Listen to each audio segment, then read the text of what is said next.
Attention Walmart shoppers, switching to Vito. Ready in automotive, ready to Vito.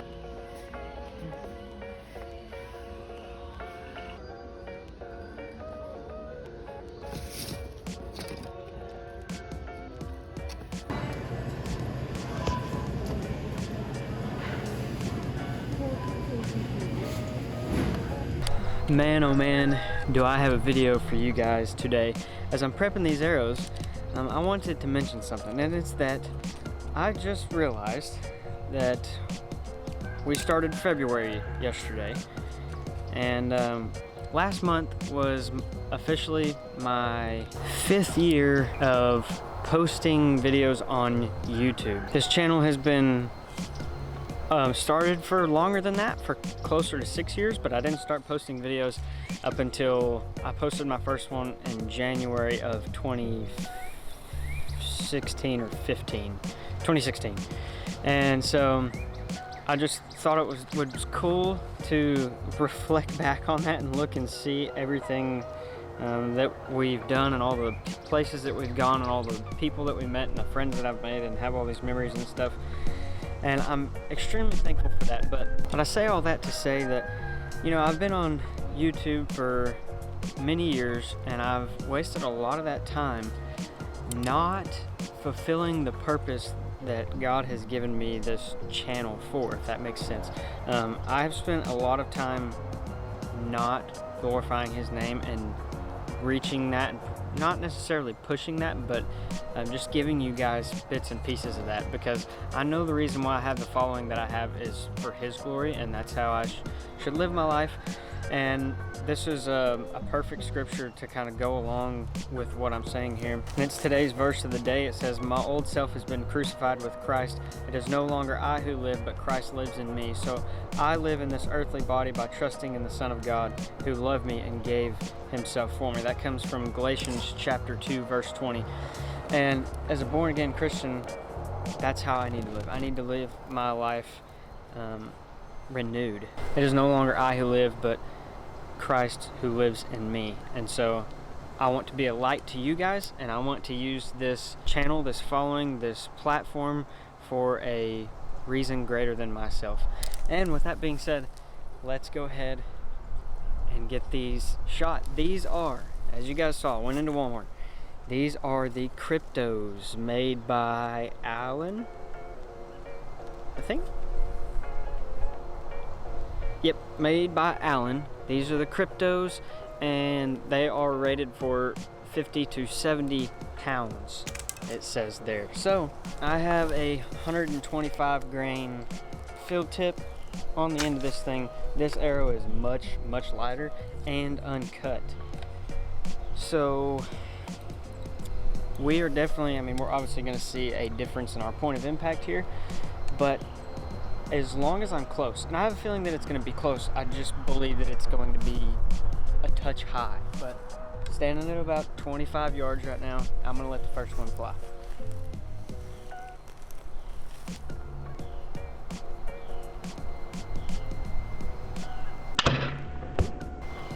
Huh, no way! Wow, okay, I got to show you guys this. So keep in mind, folks, that I never just shoot once. Whether I'm testing new broadheads or I'm testing new arrows, I never just shoot once. It takes at least 3. So my target focus down there. Let's send another one down there.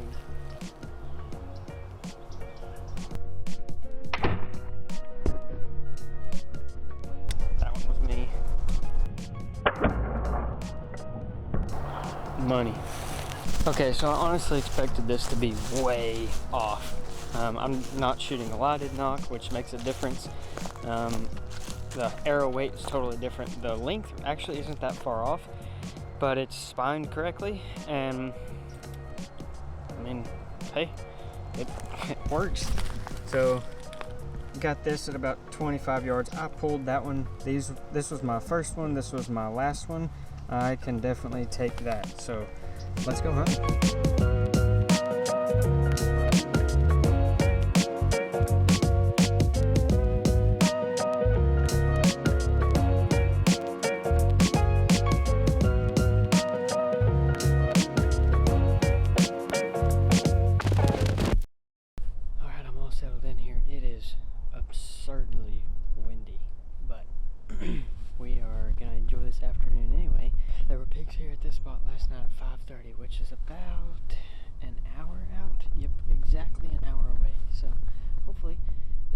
same thing, they repeat that same pattern this afternoon, that would be sweet. But guys, I'm honest, I've got to tell you, I am very, very surprised at how well these arrows flew with zero tuning. Like, my first time shooting them was whenever I put it on camera, so I am actually very impressed that they flew the way that they did. Sit back, buckle up, it's gonna be a fun ride.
The Lord for that one.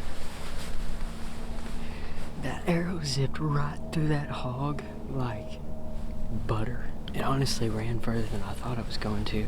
That sow took that arrow like a champ, I promise you that much. I'm gonna rewatch this footage and then I'm gonna pack up and we're gonna go find our pig, because that is a dead one. Okay, I'm down. Let's see what we have here. She ran right up here. I know she ran through this big, I think I see her laying down dead. I'm pretty sure that's her. Oh yeah, buddy. Check that.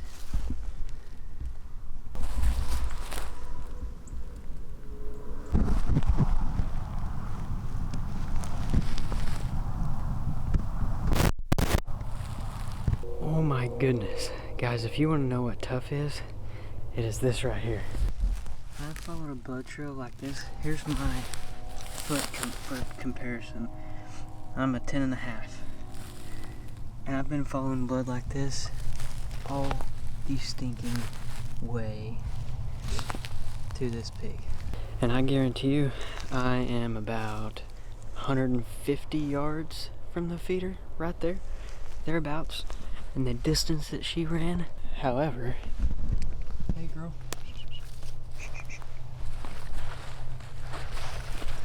we have this one swine. She was quartering away. So there's my entrance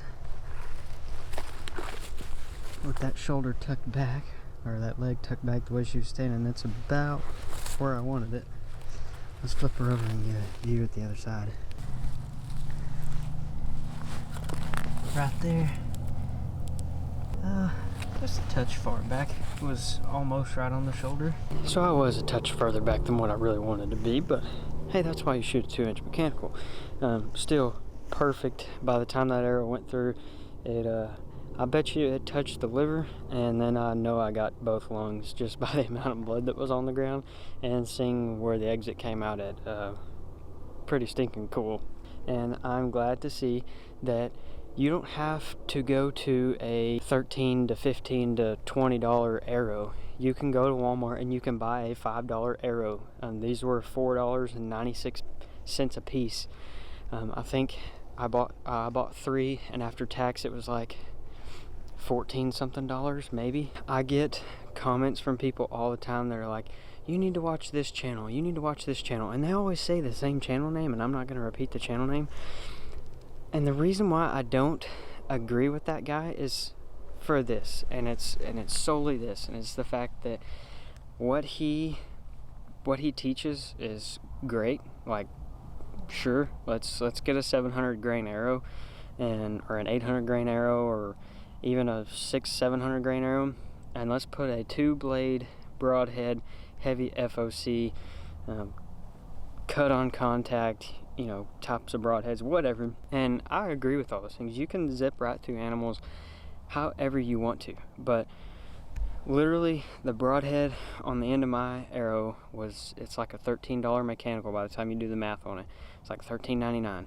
That broadhead costs more than the arrow itself, but what I can tell you guys is that I can take a plastic broadhead that I bought off of Amazon that was like 87 cents or something like that, and I can put it on the end of my $4.96 arrow, and I can come out here and I can do the same thing. Do I recommend a plastic broadhead? No. Could you get the $6 or $7 or $8 pack of Allen broadheads that are hanging on the shelf in Walmart and do the same thing with the same setup? Absolutely. And it wouldn't hurt so bad whenever you lost an arrow or broke an arrow. Is that the best route? Is that the best thing for everyone? No. You spend your money how you want to spend your money. You shoot what you want to shoot. But I'm not going to preach to you guys that you have to have a bow like mine and you have to have an arrow set up like mine, because you don't, and I just proved that. I don't want to get too carried away here, but this is a subject that kind of gets me fired up. Are there super efficient ways that are even better than this? By all means. There's no doubt about that. But most people, everyone that I hang out with, including myself, we have budgets for this kind of thing. Like, you don't just have $5,000 that you go to the bow shop and you drop that money on a brand new setup and buy 4 dozen arrows and have them built specifically the way that you want them, and so on and so forth. Like, it's not all about the equipment that you shoot. It's not about the arrow that you shoot or the weight. It's not all about these things. You don't have to spend so much time worrying about your setup, because if you're spending too much time worrying about it, there's going to be consequences for that. Your confidence is going to lack, and then your ability to shoot is just going to kind of slowly fall off. And I've had that happen to me before, where I don't have confidence in my equipment and my setup, and then bad things start happening. But the fact of the matter is that it's just as important to pay attention to your shot placement and make good shots. I could have killed this same sow with a 22 bullet right behind the shoulders.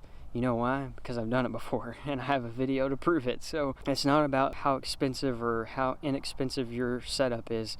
Shoot what you can afford, what's in your budget, and go have fun. Like, literally. Like, let me take the light away from this. I know it's going to be kind of hard to see, but see that right over there? It's not the best of sunsets because it's just about out of the way. But here's what I'll say. The good Lord gave us that sunset and gave us these woods. He gave me these woods, and he gave me this pig tonight, and I'm thankful for that. But you know what?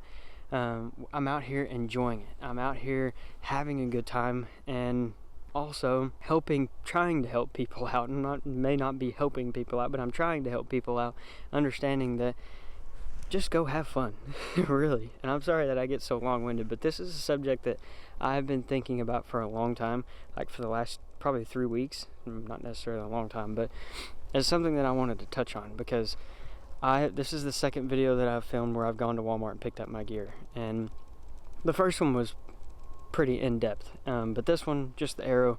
And once again, if it works, it works, folks. So anyway, let's get this pig set up. Let's take some pictures and let's close this video out. You guys are awesome. Thank you very much for being here, and I hope that you subscribe to the channel, because this right here is what it's what it's all about for me, is the meat, the sport, the hunt, and most importantly, getting to just enjoy being in God's creation. It's awesome, and if you haven't done it, go do it. So hang on with me, bear with me.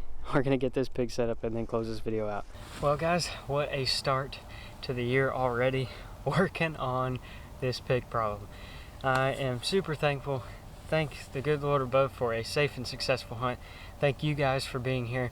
Thank you for listening, if you did, to my little rant there. Again, hunt how you want to hunt. Follow your rules, follow your regulations, and do what the law says, and have fun.